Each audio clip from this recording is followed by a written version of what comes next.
안녕하세요. 학생 여러분 반갑습니다.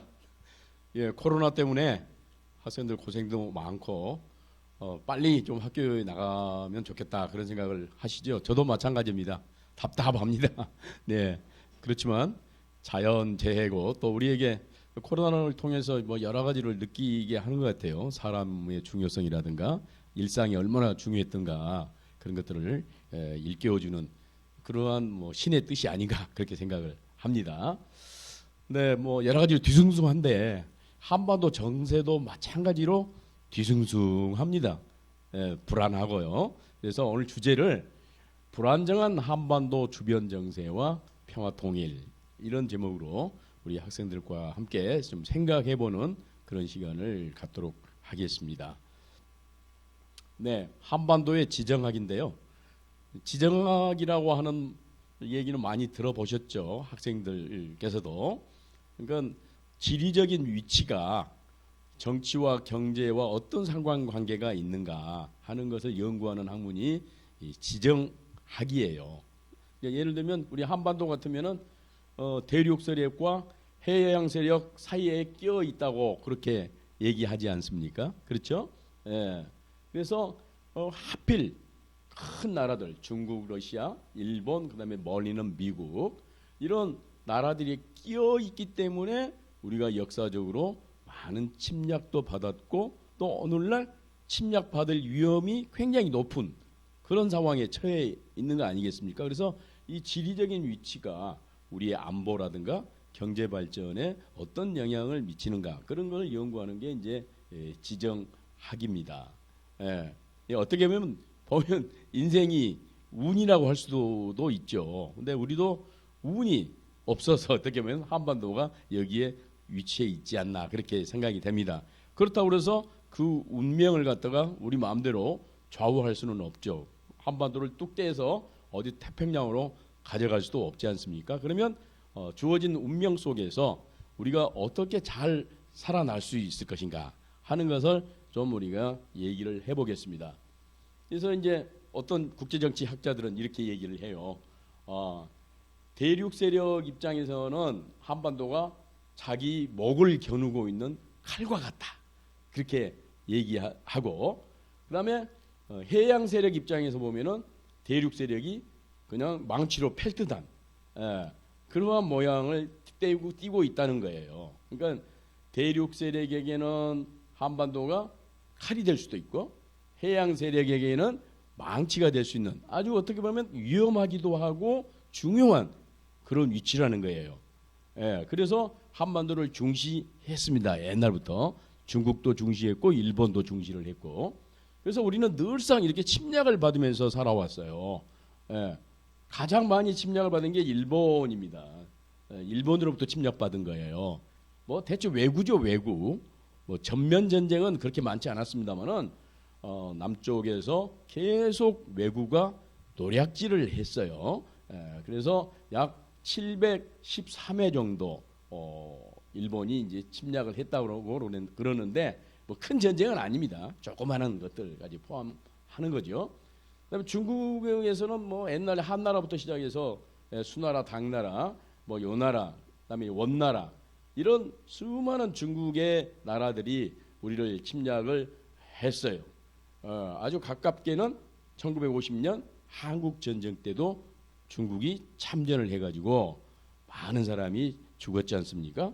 그만큼 중국은 한국을 중시하고 있고 일본도 한반도를 중시하고 있다고 하는 그런 의미가 되겠습니다. 근데 이제 전쟁이라고 하는 거, 이제 전쟁과 평화가 중요하지 않습니까? 그렇잖아요. 전쟁은 없어야죠. 그렇죠? 항상 평화로운 상태가 유지되면 좋은데 역사를 보면 그렇지 않았어요. 인류 역사가 이제 문자로 기록된 인류 역사가 시작된 게 약 3,521년 전이라고 그럽니다. 근데 한 번도 전쟁을 하지 않은 그 기간은 286년밖에 안 된대요. 3,500여 년 동안에 286년만 전쟁이 없었고 나머지는 계속 전쟁을 했다는 거예요. 인류가. 그러니까 사람들이 싸움을 좀 좋아하는 것 같죠? 네, 그런 것 같아요. 그러니까 평화적으로 살다가 가끔 전쟁을 하는 게 아니라 사람들이 맨날 전쟁하다가 가끔 평화를 유지한 거예요. 웃기죠? 맨날 전쟁하다가 잠시 쉬는 거란 말이에요. 사람들이라는 게. 그러니까 사람들이 싸움을 얼마나 좋아하는 건지 알 수가 있죠. 네. 근데 이제 보면은 기원전 3000년경부터 시작해서 19세기까지 약 5000년간 전쟁을 했었는데 그때 죽은 사람이 약 3천만 명 정도밖에 안 되는데 20세기 그러니까 1차 세계대전, 2차 세계대전, 그다음에 뭐 한국 전쟁 뭐 등등 있잖아요.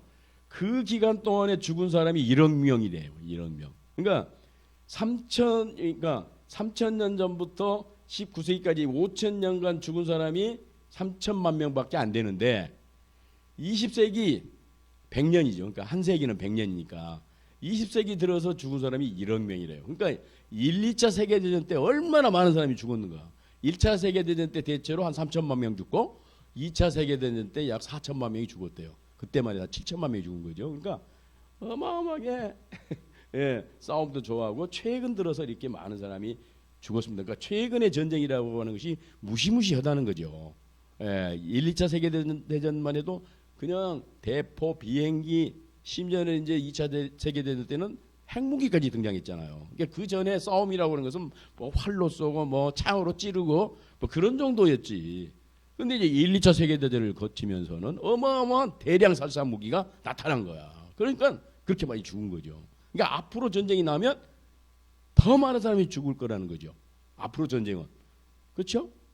이제 정말 핵전쟁이 될 거니까. 그러니까 절대로 전쟁은 일어나서 안 되겠다 하는 그런 경각심을 우리가 가져야 된다는 겁니다. 전쟁이라고 하는 것은 뭐예요?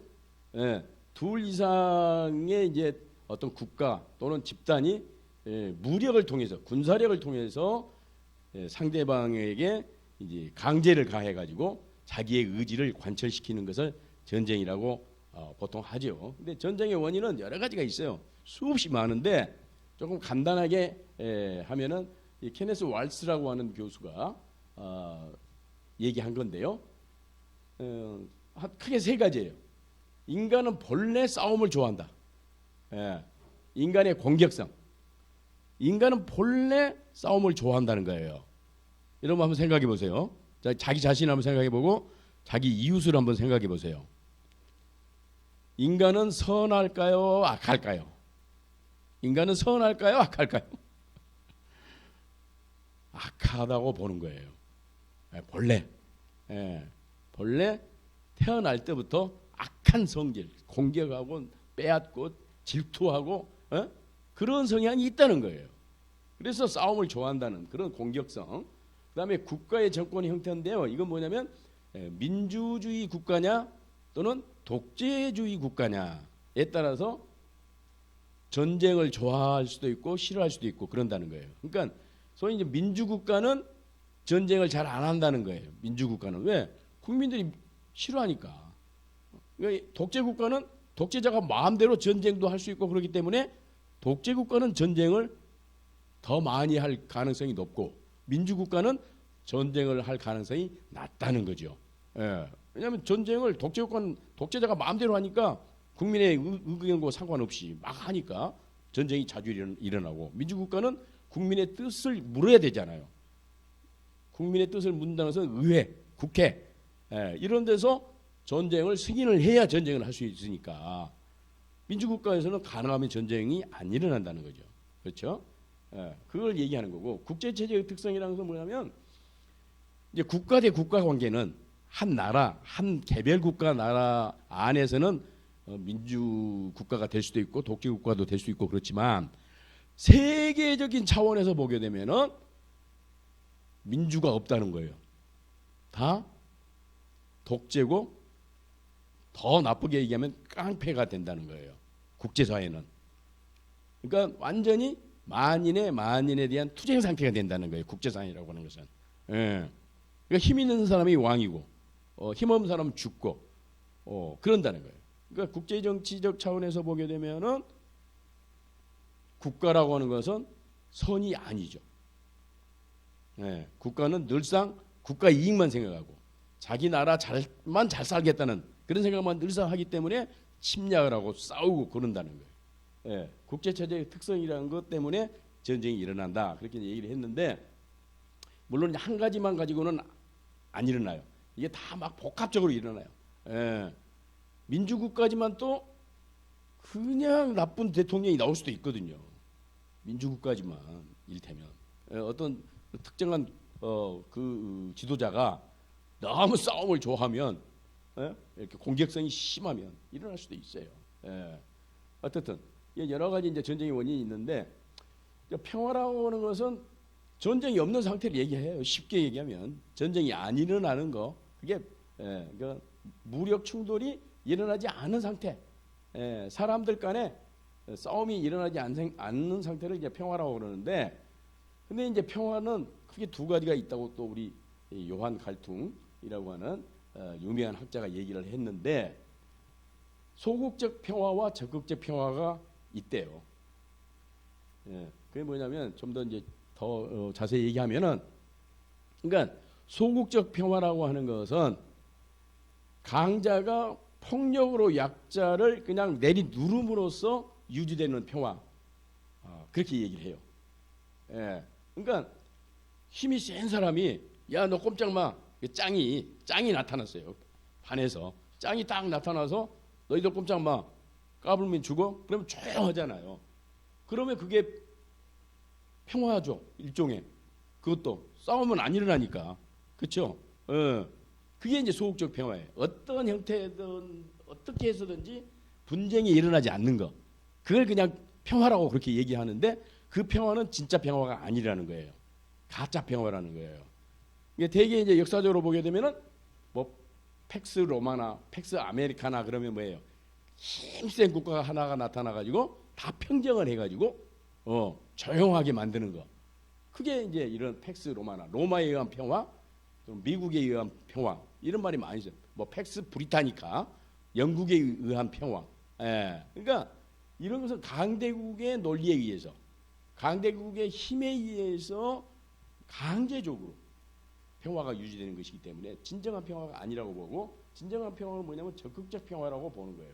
이건 뭐냐면은 모든 것을 물론 비폭력적으로 갈등을 해결해야 되지만, 더 나아가서는 폭력이 발생할 만한 제도나 법이나 문화, 환경, 이런 것들이 없어야 진정한 평화라는 거예요.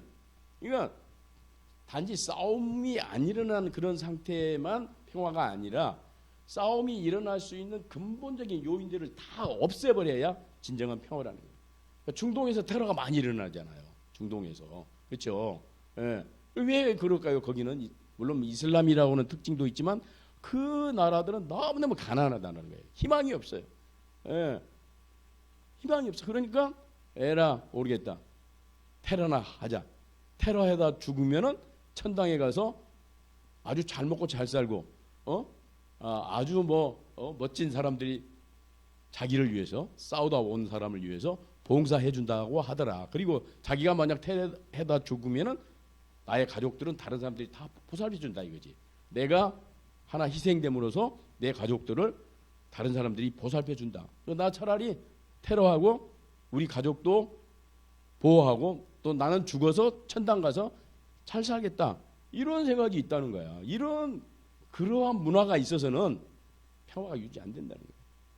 이 세계에는 너무 가난한 나라도 많고, 그 가난한 나라는 희망이 없기 때문에 이 테러를 할 수밖에 없다는 거야. 그건 진정한 평화가 아니라는 거예요.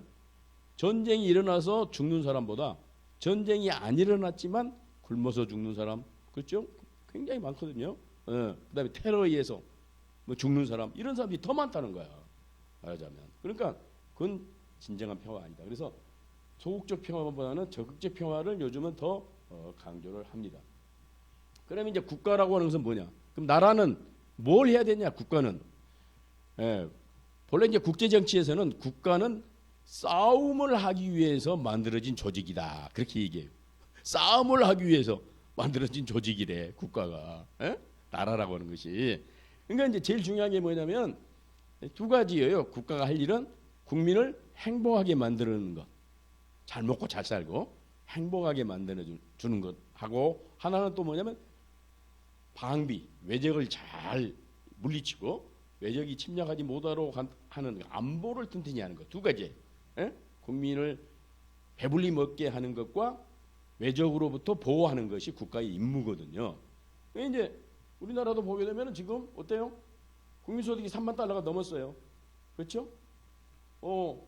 우리 선진국 10개 그룹이래. 벌써 우리 대한민국이 얼마나 잘 살게 됐어요 지금.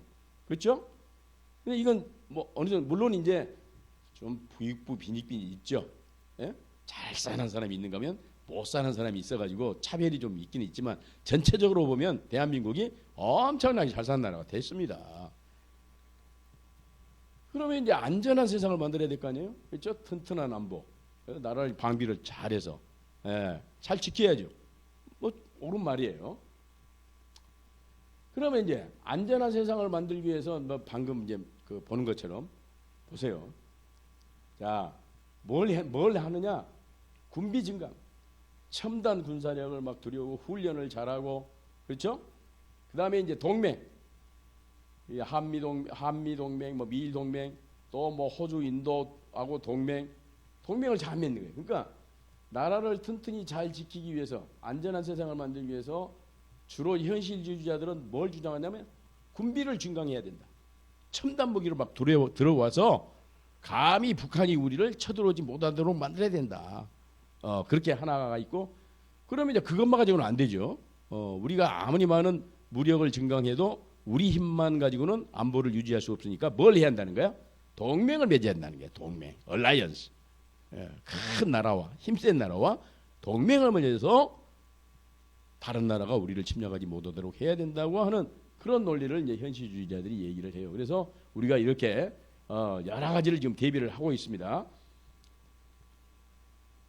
그다음에 이제 주로 이제 우리 국방비가 이제 엄청나게 많이 들죠. 그러다 보니까 군비 증강을 해야 하니까 올해 국방비가 52조 9천억이에요.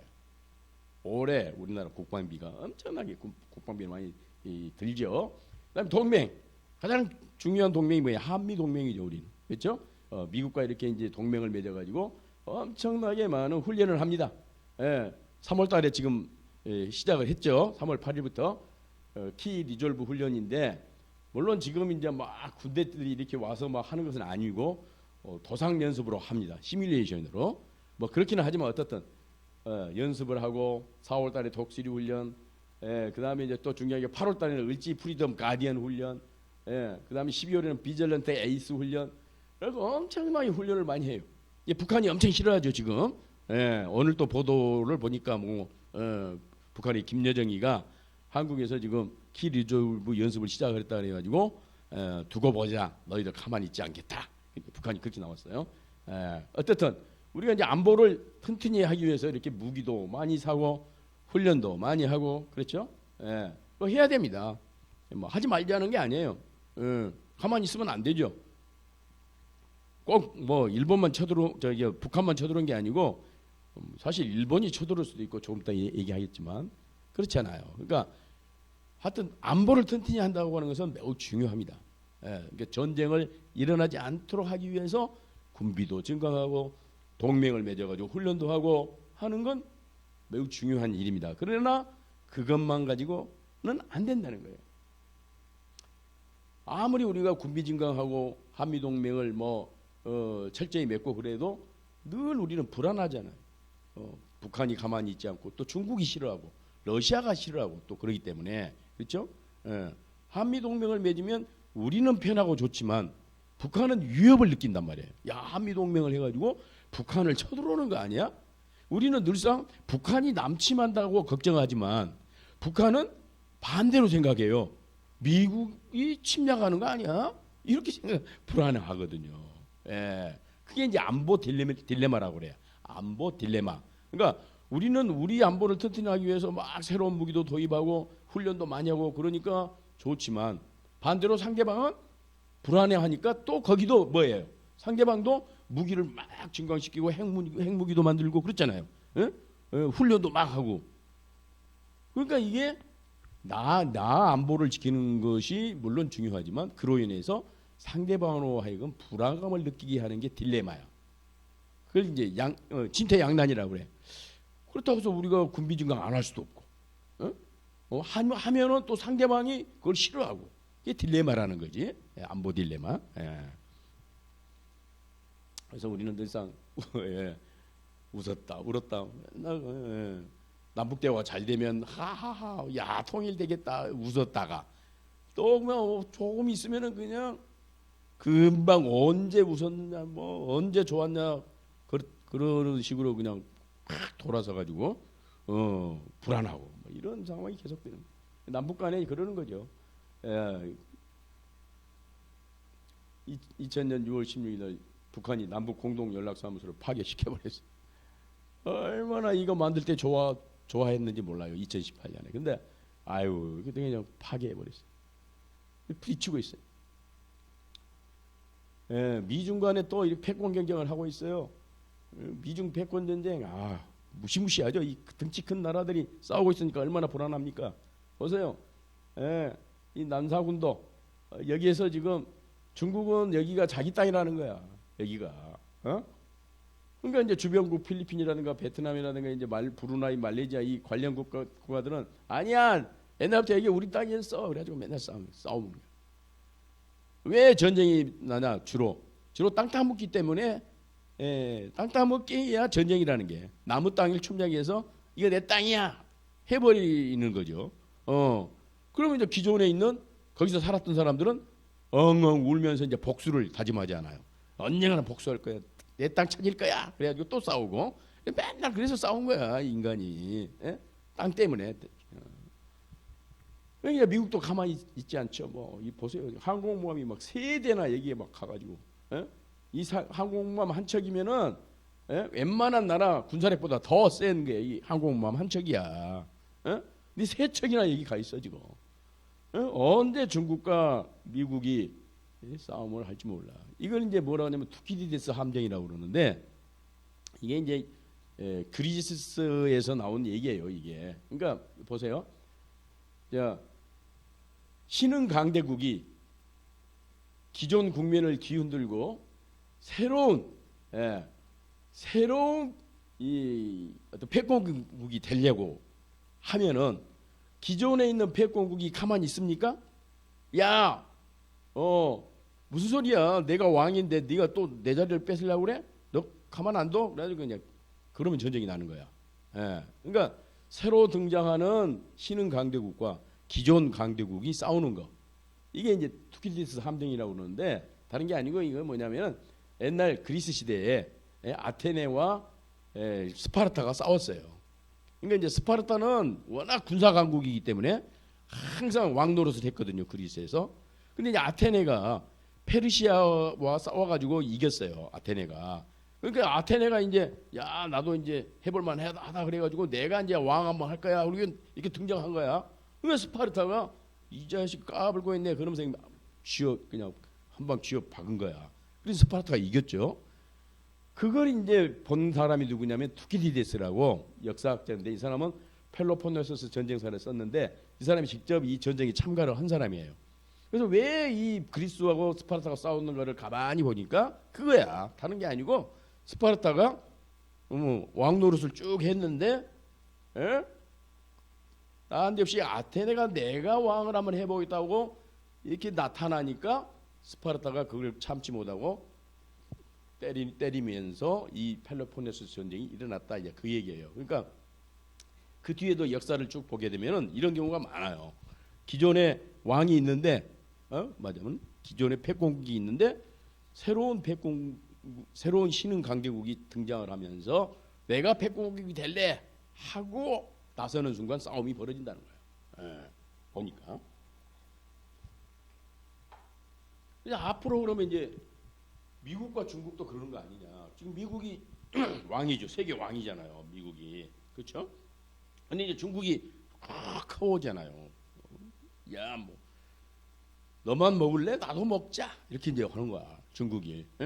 나눠 먹자. 세계를 둘로 나눠 가지고. 그렇게 하니까 미국이 가만히 있어? 이 자식들이 언제 컸다고 까불고 있어. 내가 너 키워줬는데 이제 뭐 보따리 내놓으라 그러는 거야, 너? 너 좀 맞아볼래? 이제 이렇게 한 거지 미국은. 그렇잖아요. 그렇게 되면 이제 큰일 나는 거죠. 싸움 안 일어나죠. 미국 간의 핵 문제 때문에 근데 이게 뭐 언제 끝날지 몰라요. 북한 핵 문제는 워낙 복잡하고 아무도 해결하지 못하는 문제야. 예. 그리고 다 설명을 하면 한두 곳도 없는데 결국은 북한은 핵을 갖고자 하는 거고 미국은 북한 핵을 없애려고 하는 거죠. 여기에서 이제 갈등이 시작되는 거예요. 근데 조건이 있어요. 북한은 무슨 조건이냐? 미국이 북한을 침략하지 않는다는 보장을 하면 나 핵 없앨게. 우리가 핵을 가진 이유는 미국이 언제 침략할지 모르기 때문에 핵을 가지고 있었는데 미국이 절대로 북한 침략하지 않을 거야. 그 보장만 해주면 내가 뭘 핵을 갖고 있어? 핵 버리지? 북한 입장은 그건 거고 미국은 뭐겠어요? 이 자식 또 허튼 수작 부리고 있어? 우리가 너 침략 안 한다고 보장하면 핵 없앤다고? 너 거짓말이야. 몰래 숨겨놓을 거 아니야. 몰래 어디 지하 땅굴에다가 너를 어떻게 믿니? 너 핵을 다 없애는 거 보고 너희 나라를 북한을 샅샅이 뒤져가지고 핵이 하나도 없다는 것을 내 눈으로 확인한 다음에 너 살려줄게. 이렇게 된 거야. 그러니까 두 입장이 맞아요, 틀려요? 전혀 안 맞잖아. 그렇잖아. 응? 응. 너 먼저 핵을 없애. 그러면 내가 살려줄게. 너 나를 때리지 않는다는 거 보장해. 그럼 나 핵 포기할 거야. 그러니까 접점을 찾지 못하고 언제 끝날지 몰라요. 북한 핵 문제는 계속 불안하죠. 계속 불안합니다. 근데 미국은 어떠냐? 얼마나 막강한 군사력을 갖고 있습니까? 미국은 전략 핵무기만 해도 7,000개가 넘고 전술 핵무기, 조그마한 핵무기까지 다 합치면 15,000개가 넘은 어마어마한 군사력을 가지고 있어요. 미국은. 그러니까 사실은 북한 정도는 그냥 몇 분 안에 15분 안에 사라지게 만들 수 있어요. 미국은. 그만한 군사력을 가지고 있거든요. 예. 이건 이제 뭐냐면 크롬돔이라고 계획이 있어요. 비밀 계획이 있어요. 북한을 그냥 때려잡을 계획이 있다고. 예. 이것도 이제 코피 작전인데 이거 보세요. 뭐 첨단 무기들이 가가지고 옛날 이제 우리 학생들이 알지 모르지만 제가 어렸을 때는 골목에서 싸움이 벌어지면 이렇게 싸움이 벌어지면 먼저 때려가지고 상대방 코피가 나게 만들면 이기는 거야. 빵 때려가지고 그냥 등치가 아무리 커도 내가 몰래 가서 빵 선제 공격을 해가지고 코피를 내게 만들면 내가 이기는 거야. 이게 코피 작전이야. 그게. 그러니까 북한의 주요 시설들을 그냥 불시에 공격을 해서 빵빵빵 때려가지고 코피를 내게 만들겠다는 거죠. 그러면 승리한다는 거지. 이런 이제 어마어마한 계획이 있거든요. 이게 이제 만약에 실천이 되면 큰일이죠, 우리에게는. 이게 이제 오래전 통계이긴 하지만 2013년에 나온 거 보면 USA 투데이에서 조사한 거 보게 되면은 1차 세계대전 규모인 약 2,700만 명이 죽는데 앞으로 한반도에서 전쟁이 나면 2,700만 명이 죽는데 어마무시하죠. 그렇죠? 무슨 이거 보세요. 그래서 이제 트럼프 대통령이 뭐라고 그랬냐면 자기도 북한을 무료로 공격하려고 생각을 했었대 한때. 근데 참모들이 말리더래요. 군인들이 말리더래요. 왜?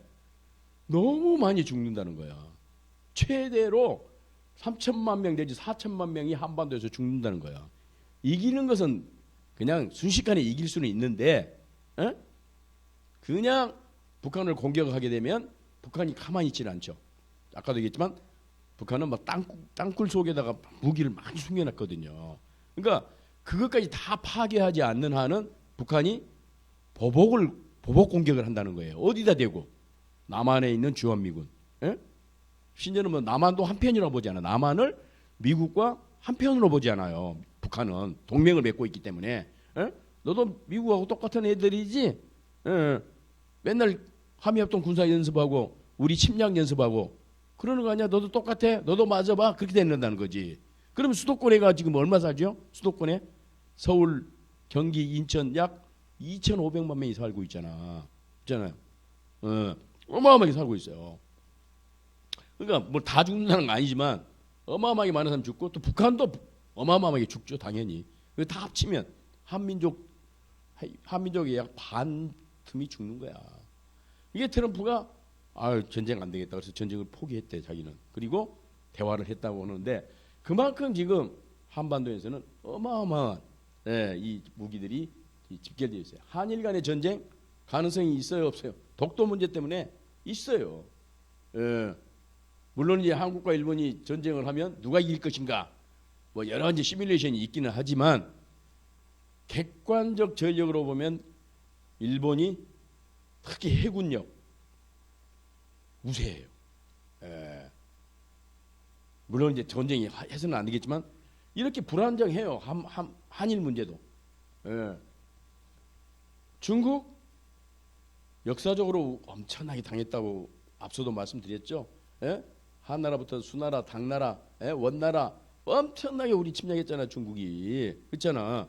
그래서 중국은 시진핑 주석이 뭐라고 그랬냐면 트럼프에게 한국은 사실 중국의 일부였다. 한때. 그러니까 1270년부터 우리가 몽골에게, 원나라에게 조공을 바치기 시작했어요. 그렇죠? 고려 때. 조선 내내 또 명나라에게 또 우리가 조공을 바쳤고. 그러니까 중국 사람들이 뭐라고 생각하냐면 한국은 옛날에 다 자기 땅이었다는 거야. 그러니까 한반도 유사시에는 내 땅 찾으러 들어온다는 거야. 중국이 내 땅 옛날 내 땅 찾으러 온다는 거야. 이게 동북공정이라는 건데, 동북 지역에서 전개된 고구려, 발해 이런 게 전부 다 옛날 자기 땅이었다는 거예요. 고구려, 발해가 다 말도 안 되는 이게 동북공정인데 그런 생각을 갖고 있어요. 최소한 38선 이북은 옛날 자기 땅이었다. 그렇게 보는 거예요. 옛날 고구려 땅. 그래서 중국도 믿을 수가 없죠. 그렇죠? 계속 위기입니다. 그래서 이제 다시 이제 좀 강조를 하자면 전쟁을 하면 승리해야죠. 승리해야 됩니다. 그래서 베게티우스라고 하는 로마 장군이 평화를 원하거든 전쟁을 준비하라 그런 얘기를 했어요. 평화를 원하거든 전쟁 준비하래. 아까 말한 것처럼 무기, 첨단 무기 도입하고 동맹 맺어가지고 계속 훈련하고 그러라는 거야. 그래야 전쟁하면 이긴다. 맞아요. 근데 그것만 가지고는 평화가 유지가 안 돼요. 뭘 해야 된다고? 평화를 만들어야 돼요. 전쟁을 예방해야 됩니다. 전쟁을 할 수 있는 소지를 근원적으로 없애야죠. 전쟁에서 이기면 뭐해? 아까도 얘기했지만 다 파괴된 거. 전쟁에서 이기죠. 우리가 한미동맹, 한미연합전력이 북한 정도는 그냥 없애버릴 수 있어. 이기면 뭐 하냐고 그걸로. 다 파괴된 거 그거 어디다 쓰는 거야? 어디다 쓸 거야 그거. 그렇죠? 그러니까 전쟁 자체가 안 일어나야 된다는 거지. 전쟁 자체가 안 일어나야 된다는 거죠. 그렇죠? 그래. 그래서 아까 이제 우리가 뭐예요 이거? 전쟁을 하면 반드시 이기기 위해서는 전쟁 준비하라. 그러니까 뭐 했어요? 첨단 무기 미국산 들어오고 보세요. 첨단 무기 뭐 어마어마해요. 이거 유튜브 들어가서 한번 보세요, 여러분들. 정말로 가공할 무기들입니다. 이게 다 스텔스 전투기 이런 것들이. 그러면 이제 전쟁 준비 잘 하고 있어요. 뭐 좋아요. 그러나 그것만 가지고 안 되기 때문에 전쟁 예방을 위해서 우리는 뭘 하고 있다고요 지금? 남북 대화 하는 거죠. 남북 대화를 하는 게 꼭 북한이 예뻐서 그런 것만은 아니에요. 그렇죠? 우리를 위해서 그러는 거죠. 전쟁을 예방해야 하는 것이 우리에게 이익이니까 대화하는 거지. 어떤 사람들처럼 막 북한을 퍼주기 하고 북한을 살리기 위해서 그런다? 뭐 그것만은 아니에요. 꼭 그런 것만. 물론 북한이 어느 정도 살아야 전쟁할 생각이 없는 거죠. 아까도 얘기했지만 너무 가난하면 막 공격하고 테러하고 전쟁한다니까. 너무너무 가난하면. 그렇죠? 우리 인간 생활에서도 마찬가지야. 우리나라 내에서도 마찬가지야. 너무 가난한 사람이 많으면 또 너무 가난한 동네에서는 범죄도 많이 일어나고 공격 부자들이 막 공격당하고 그러거든요. 그래서 가난한 사람들을 어떻게 해서든지 구제해야 됩니다. 그래야 나라도 평화하는 거고 국제 관계도 평화한 거예요. 그렇잖아요. 예. 미국은 그래서 부자들이 워린 버핏이라든가 뭐 빌 게이츠라든가 이 부자들이 부자 클럽이 있어요. 여기서 이 사람들이 부자들이 세금을 많이 내야 됩니다. 막 그렇게 떠들어요. 우리하고는 좀 반대죠. 왜? 부자들이 세금을 많이 내서 가난한 사람을 없애야 미국이 오래 간다는 거야. 그렇지 않겠어? 상식적으로 생각해봐. 미국이란 나라가 천년 만년 가려면 예? 그런 가난한 사람들, 흑인들, 뭐 못 사는 사람들이 있으면 맨날 범죄를 일어나고 미국에서 연간 총 맞아 죽은 사람들이 이제 4만 명이 넘어요. 4만 명, 5만 명이 총 맞아 죽어요. 예? 범죄가 그렇게 많아요. 예? 그게 평화입니까? 그거 잘 사는 나라예요? 아니죠. 그래서 미국의 부자들이 우리가 돈을 많이 낼 테니까 가난한 사람들을 없애다오 그러는 거예요. 그게 정상적이지. 예. 마찬가지로 국제 정치에 있어서도 너무 가난한 나라 아프리카라든가 뭐 중동이라든가 남아메리카라든가 이런 너무 가난한 사람들이 많으면 국제 정세가 불안하거든요. 그렇죠? 그래서 북한도 어느 정도 살아야 돼요. 그래야 전쟁할 생각이 없는 거거든요. 그렇죠? 한미동맹 중요하죠. 전쟁 막기 위해서 아까도 얘기했지만 중국과 협력, 중국이 역사적으로 우리 많이 괴롭혔지만 중국을 무시할 수가 없어요. 엄청 컸어요. 중국이 너무너무 커. 그러니까 중국의 협력이 없으면 한반도 평화가 유지가 안 됩니다. 그래서 중국하고 같이 살아야 됩니다. 더군다나 무역에 있어서 우리는 연간 약 300억 달러 흑자를 보고 있어요. 중국하고 무역해가지고. 일본과 무역에서는 우리가 막 400억 달러 적자야. 근데 중국은 우리에게 300억 달러나 이익을 주고 있어요. 그러니까 경제적으로도 중국과는 잘 지내야 됩니다. 일본 밉죠. 밉상이죠. 예? 가나간 쪽팔이. 남북평화 회방꾼 일본. 일본은 뭐든지 반대야. 예? 예. 그렇기는 하지만 어때요? 일본을 또 무시할 수가 없어요. 왜? 안 되게는 할 수 있거든. 되게는 안 돼도 일본이 뭔가를 막 잘 되게는 뭐 할 수 없지만 안 되게는 할 수 있는 나라가 일본이야. 왜냐하면 미국과 굉장히 친하거든. 일본이. 그래서 일본이 자꾸 이제 뭐 남북 대화도 하고 뭐 북한과 우리가 뭘 좀 해보려고 그러면 일본이 끼어들어 가지고 그 아니 대문이다. 아니 대문이다. 뭐 이렇게 하는 거야. No. 그렇게 하면 안 돼. 그래가지고 미국을 그냥 그냥 꼬드겨 가지고 대화 못하게 하고 회방꾼이에요. 그러니까 어떻게 해서든지 일본이 밉지만 위안부 문제도 있고 강제 동원 우리가 약 800만 명이 희생을 당했어요. 일제 때 끌려가고 뭐 위안부로 가고 막 그래가지고 그런 이제 철천지 원수기는 하지만 어떻게 해요? 살살 달래서 한반도 평화 유지를 위해서 노력해 주도록 그렇게 할 수밖에 없어요. 그게 국제 정치인 거예요. 그게 국가 이익인 거예요. 그러니까 국제 정치라고 하는 것은 어떤 도덕적인 관념만 가지고는 봐서는 안 돼요. 저 새끼 나쁜 놈 평생 저놈 안 봐야지. 이렇게 되면 국제 정치는 안 되는 거야.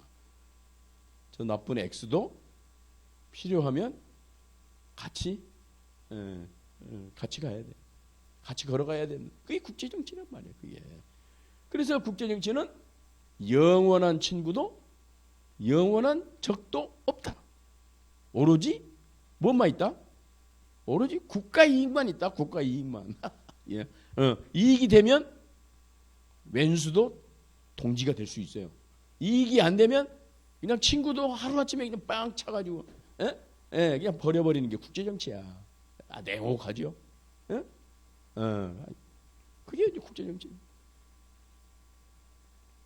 시간이 없으니까 넘어갈게요. 그래서 이제 남북간 이제 평화 공존인데 북한이 전쟁할 필요가 없는 상태를 만드는 게 매우 중요하다는 거죠. 전쟁할 필요가 없는 상태.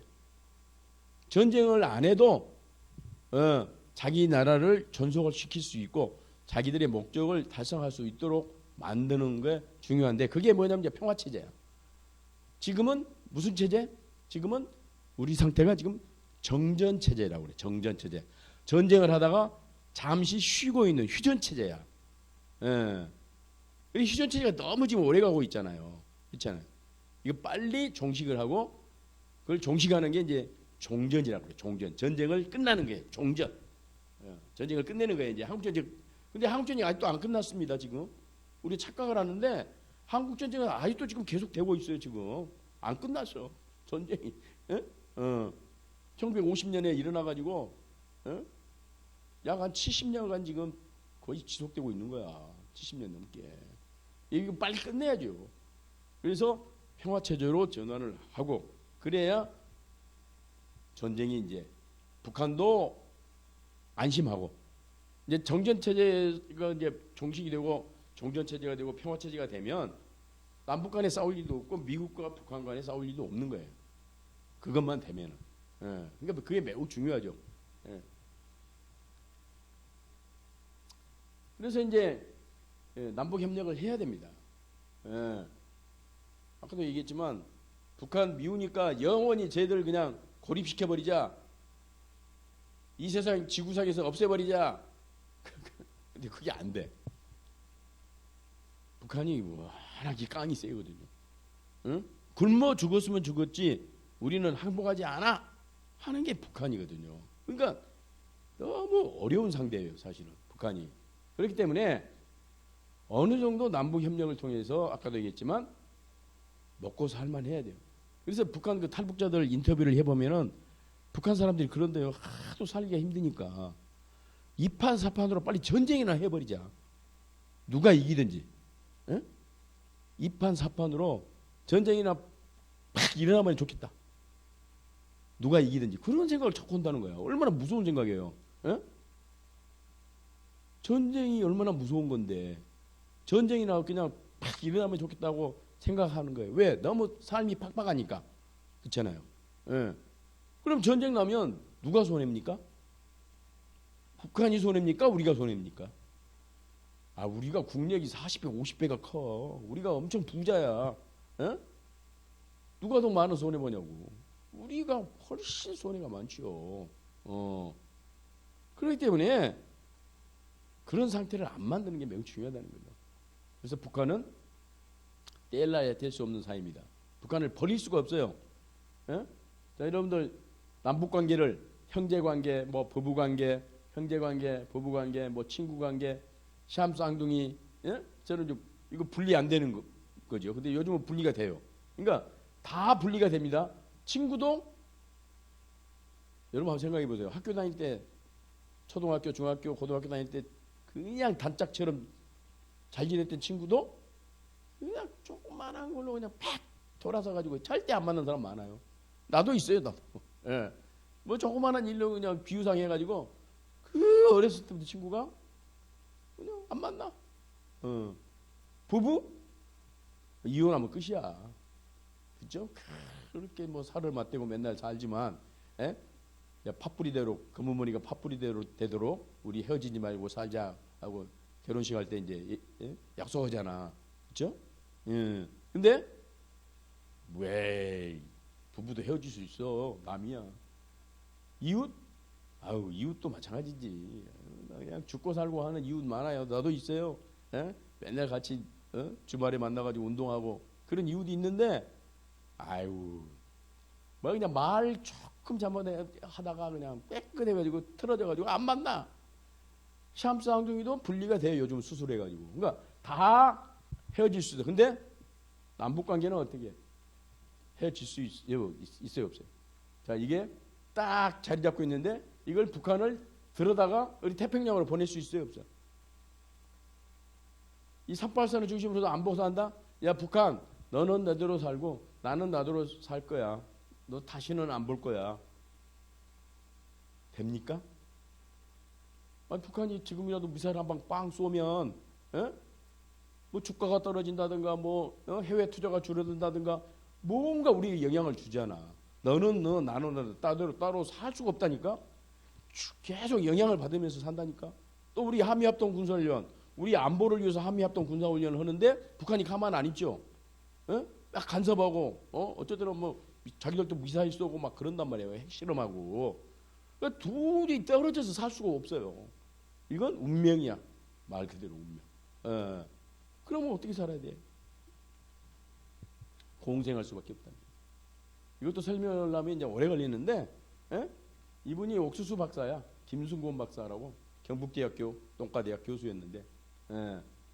이분이 아프리카가 나이지리아 가서 이게 뭐냐면은 스트라이가라고 하는 잡초야, 잡초. 예쁘게 생겼죠, 꽃같이. 잡초야 이게. 이게 다 옥수수를 먹어버려. 옥수수 영양을 다 빨아들여. 잘할 수가 없어. 근데 이 양반이 가서 뭘 발명했냐? 이 스트라이가라고 하는 잡초와 공생할 수 있는 옥수수를 개발해내. 발명해. 그래가지고 이 잡초와 옥수수가 이렇게 공생을 하고 있는 거야. 얼마나 커요, 이 옥수수가. 잘 자라고 있잖아요. 예? 이 잡초가 있음에도 불구하고 잘 자라. 서로 상생하면서. 남북 관계도 이 양반이 맨날 조언하는 게 그게. 나하고 이제 평양도 많이 가고 그랬는데, 전 박사, 남북은 공생해야 돼. 어쩔 수 없어. 이건 이 뽑아도 불에 태워도 없어지지 않는데, 이 스트라이가는, 이 잡초는 뭘 해도 안 없어진대. 그러면 어떻게 해야 된다고? 할 수 없이 공생할 수밖에 없다는 거죠. 아니, 없앨 수가 없는데 공생할 수밖에 없죠. 그렇죠? 네. 그래서 이제 개성공단도 이제 얘기했지만, 개성공단 우리가 연간 1억 달러 정도 북한에게 임금으로 줬어요. 1억 달러 정도. 북한 근로자 5만 한 3천 명 근로자들에게. 그것도 뭐 몇 푼 대단하네요. 개인적으로 보면 한 150달러에서 200달러 사이였어요. 그러니까 한 20만 원 월급 준 거야. 근로자. 한 달 월급을 20만 원 줬어. 북한 노동자들. 이제 수가 많으니까 1억 달러 갔어요. 1억 달러. 근데 우리는 돈을 얼마나 벌었게? 에? 직접 효과만 봐도 한국은 32.6억 달러, 북한은 3.8억 달러야. 에? 10배가 넘는 이익을 본 거야. 개성공단을 통해서. 죄송합니다만은 장사하는 사람들은 이익이 있으면 하는 거야.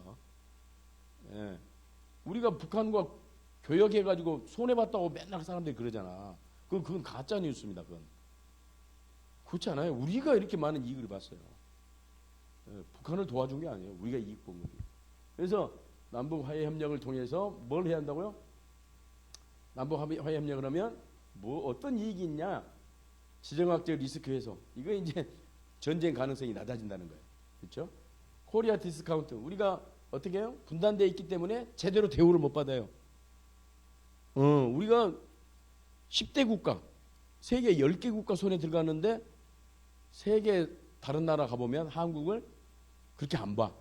야, 저거 그냥 언제 전쟁 날지도 모르고, 괜히 투자했다가는 다 망해. 전쟁 나면. 왜 투자해 우리가?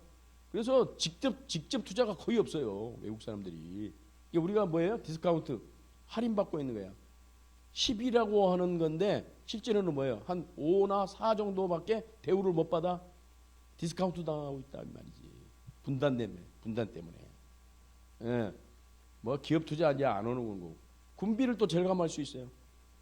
아까 군비 어떻게 들어온다고요? 연간 국방비 52조. 미국으로부터 연간 4조 내지 5조 원어치의 첨단 무기를 들여오고 있어요. 미국으로부터 매년. 어마어마한 이런 것들을 절감할 수 있잖아요. 그런 비용을. 그다음에 경제부문 투자 확대. 큰 틀에서는 경제 성장을 할 수 있는 거죠. 우리 학생들이 이제 젊은 학생들이기 때문에 남북 관계 개선해 가지고 북한과 대화해 가지고 교류 협력해서 무슨 이득이 있어요? 난 뭐 싫어요. 통일 싫고 북한과 협력한 거 싫어요. 이런 사람들이 많아지죠. 근데 그거 아니죠. 예. 통일되면 돈 많이 내고 세금 많이 낸대요. 그거 거짓말이에요. 예. 엄청 이익이 많아요. 이익이 많아요. 이게 이제 다 헛내기고. 그다음 이제 다시 말씀드리면 국제정치는 영원한 적도 영원한 동지도 없고 이제 국가 이익만 있는 거예요. 그래서 우리가 이제 전략적 선택을 한다. 예? 스트래티직 초이스를 한다. 이제 그런 얘기인데 그건 뭐냐면 쉽게 얘기하면 큰 이득을 위해서 적은 이득은 버려버리는 거예요. 전략적 선택이라고 하는 것은. 예. 전략이라고 하는 것은 전쟁에 이기는 것을 이제 전략이라고 그러는데 어떻게 보면 전쟁에서 이길 건가 하는 게 이제 전략인데 물론 이제 전투가 있어요.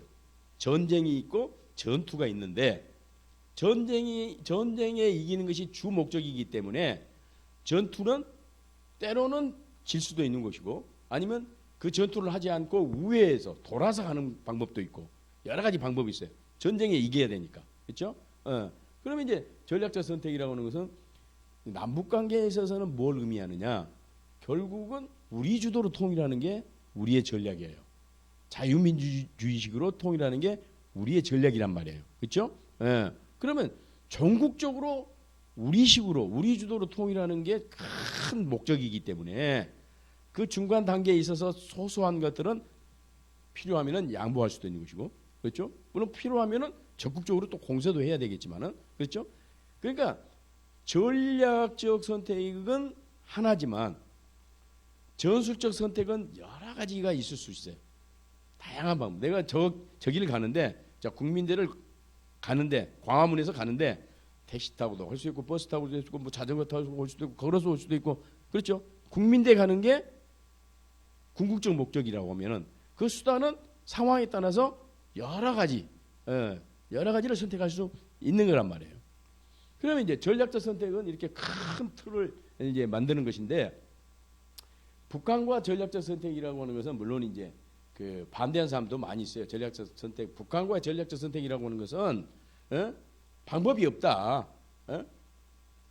무력을 사용할 수밖에 없고 무력을 키우는 그 외에는 무슨 전략적 선택이 있을 수 있느냐, 이렇게 이제 얘기하는 사람들이 있는데, 이게 이제 그 현실주의, 국제정치에서 현실주의 이제 관점이 이제 뭐냐면 힘을 키워야 한다는 거야. 이 사람들은 힘이 없으면, 국제정치는 힘이기 때문에 힘이 없으면 나라가 망하고 먹힐 수 있고 그렇다는 거예요. 노예가 된다 이제 이런 얘기. 힘, 파워 계속 강조하는 게 이제 현실주의적 그 입장인 사람들인데, 근데 물론 이제 힘이 중요하죠.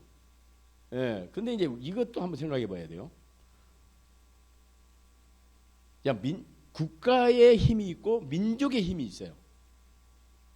보면 이제 국가의 힘은 이제 대한민국이 하는 거죠. 그럼 민족의 힘, 한민족의 힘은 뭐예요? 사실은 남북한이 커가는 게 한민족의 힘인 거거든요. 그렇지 않겠어요? 그렇기 때문에 그러면 우리 나라의 대한민국의 힘을 키우는 그 방법이 뭐냐? 요즘 뭐 애도 많이 안 낳고 결혼도 않고 인구가 점점 줄어들잖아. 그러면 한민족의 힘을 키우는 방법은 무슨 방법이 있어요? 그렇다고 해서 이민 막 저기 베트남 사람들 많이 들여온 것이 좋은 방법일까? 우리 막 힘을 키우기 위해서, 우리 인구를 막 늘리기 위해서. 그거보다는 역시 우리 민족인 북한과 협력하는 게 우리 힘을 키우는 게 아닌가, 그렇게 생각이 들어요. 왜냐하면 일단 민족도 같고 언어도 뭐 같잖아요. 문화도 상당히 뭐 같고 그렇잖아요. 아직도 상당히 우리 민족이, 그러니까 대한민국에서 여론조사를 해보면 한 50, 아직도 50, 60%는 통일을 해야 한다고 하는 여론조사가 나와요. 옛날에는 막 80% 막 그렇게 나왔지만 그 정도는 아니에요, 요즘.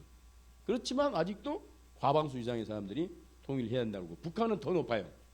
북한 사람들은 더 통일에 대한 의지가 높거든요. 그러면 남북한이 힘을 합치면, 아까 일본이 언제 독도 침략할지 모른다고 그랬죠. 그럼 어떻게 할 거야? 대한민국, 그때 미국이 우리 편 들어줄 것 같아요? 일본이 독도 침략하면 누구 편 들을 것 같아요? 일본은, 미국은 일본 편 들을 가능성이 높아요. 좀 이따 얘기하겠지만 그만큼 일본과 미국은 굉장히 가깝거든요. 그렇죠? 그러면 독도를 우리 힘으로만 방어를 못하면 어떻게 해야 돼요? 같은 우리 민족인 남북한이 힘을 합쳐서 그때는 대항을 해야 됩니다. 독도는 우리 땅만 되는 게 아니고 북한도 자기 땅이라 또 그러니까, 그렇잖아요. 그래서 그게 이제 민족 이익이에요. 국가 이익이 있고 민족 이익이 있어요. 국가 이익은 대한민국의 이익이지만 민족 이익은 우리 한민족 전체 이익이기 때문에, 특히 영토 문제에 있어서는 우리 한민족 전체 이익이기 때문에 힘을 합쳐야 돼요.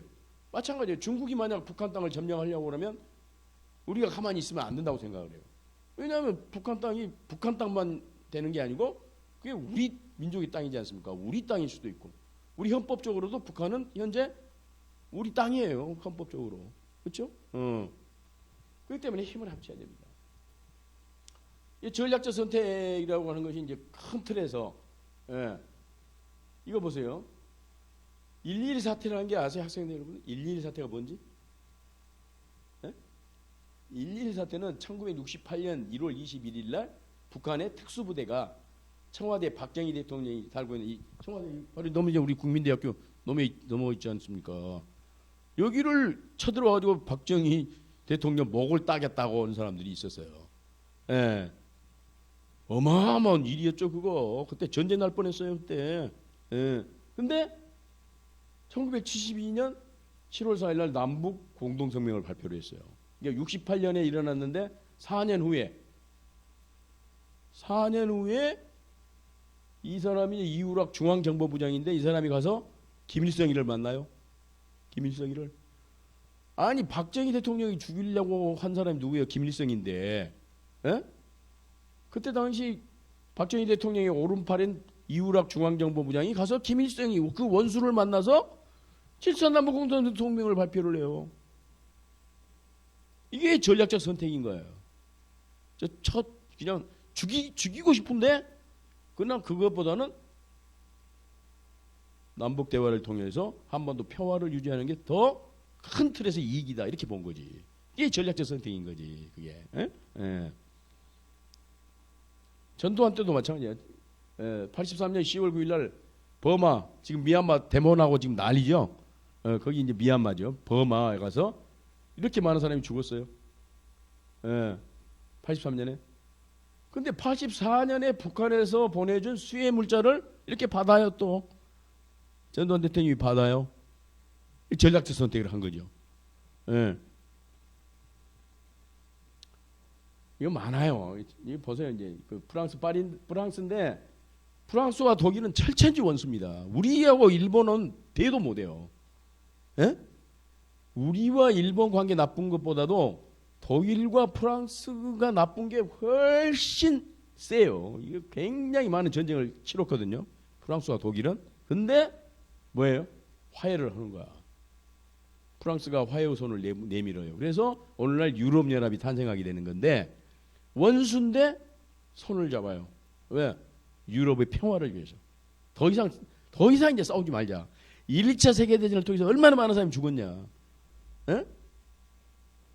이제 더 이상 유럽에서 전쟁은 안 됩니다. 그리고 화해를 한 거예요. 이게 전략적 선택인 거예요. 예. 한일 관계도 마찬가지. 아까 얘기했죠. 1965년에 일본이 우리를 침략했지만 국교를 수립합니다. 박정희 대통령이 일본과. 예. 그래서 관계가 정상화가 됐죠. 65년에. 이게 전략적 선택을 한 겁니다. 한중 관계도 마찬가지. 중공군이 6.25 때 쳐들어와 가지고 우리가 통일을 못한 거 아니야. 근데 92년에 이렇게 수교를 해요. 한중 간에. 노태우 대통령. 이게 이제 전략적 선택입니다. 다.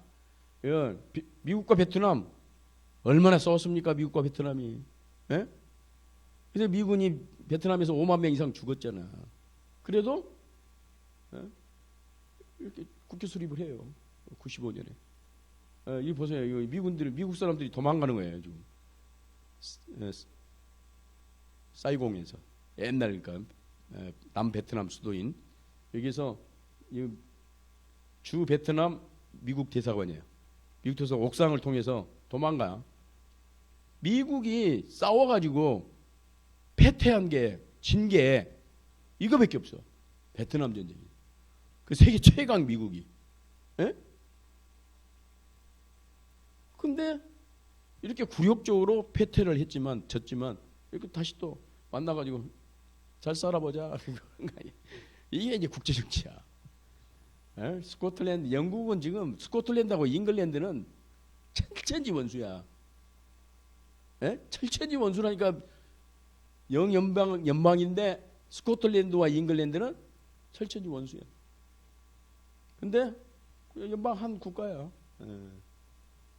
뭐 안 와요. 미국도 남북 전쟁을 해가지고 지금도 미국은 남과 북은 사이가 안 좋아요.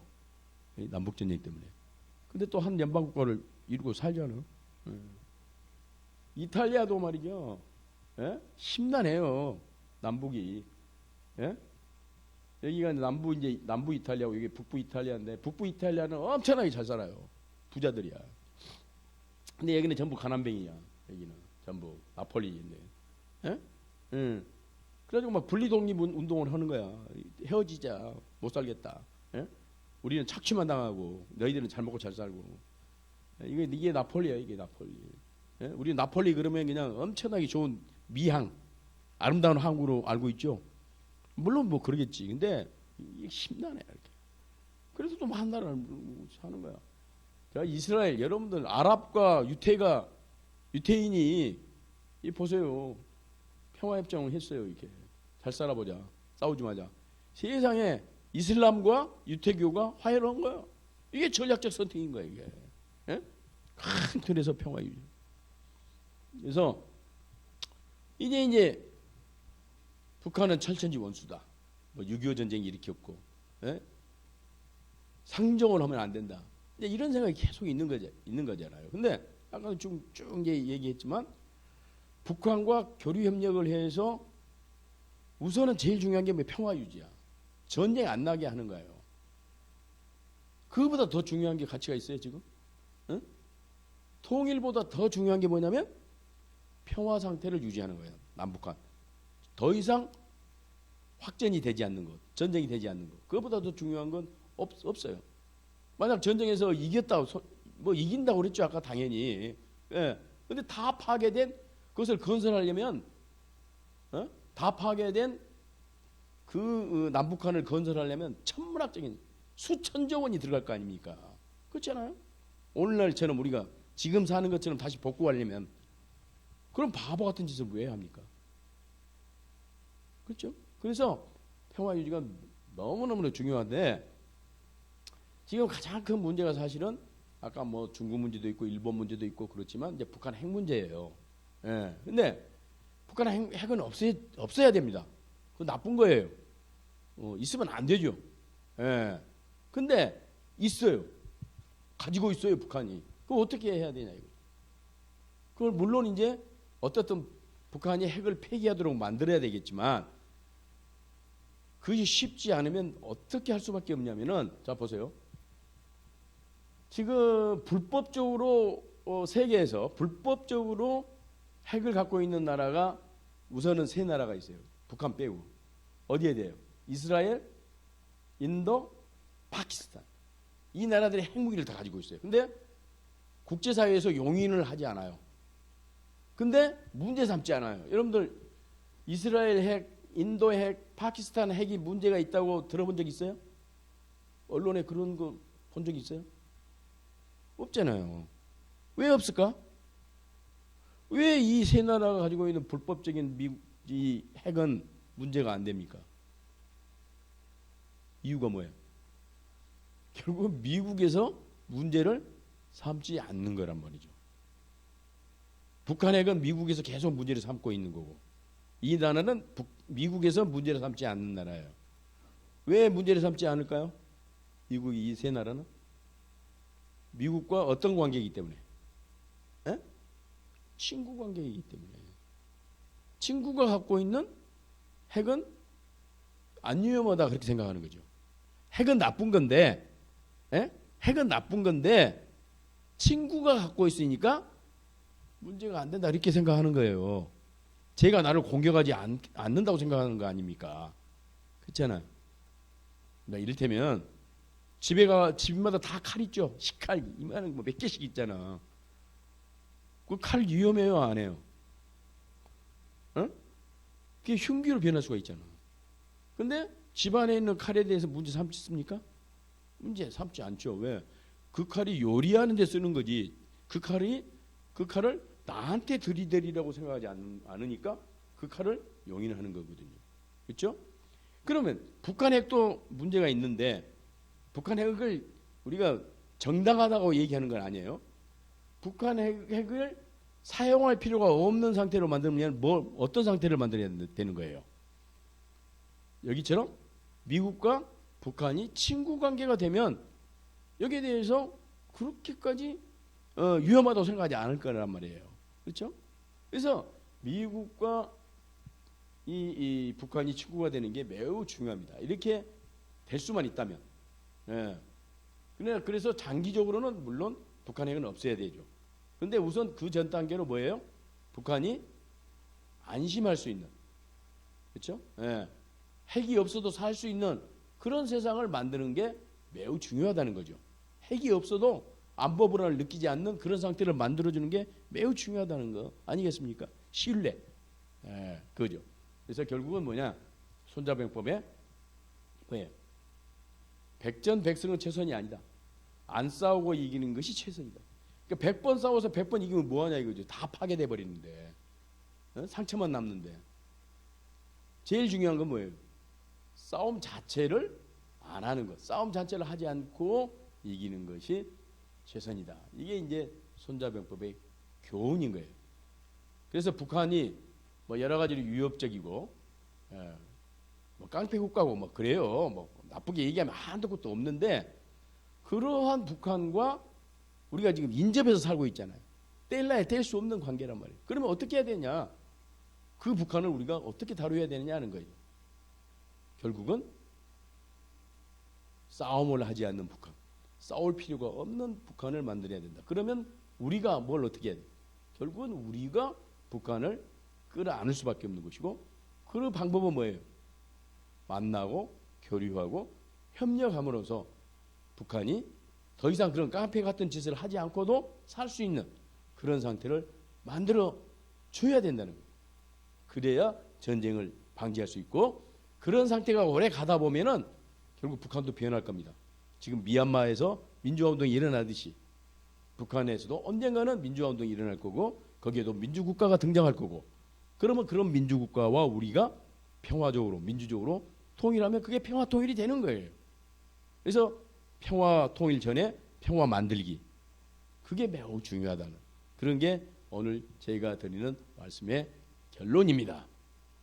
감사합니다.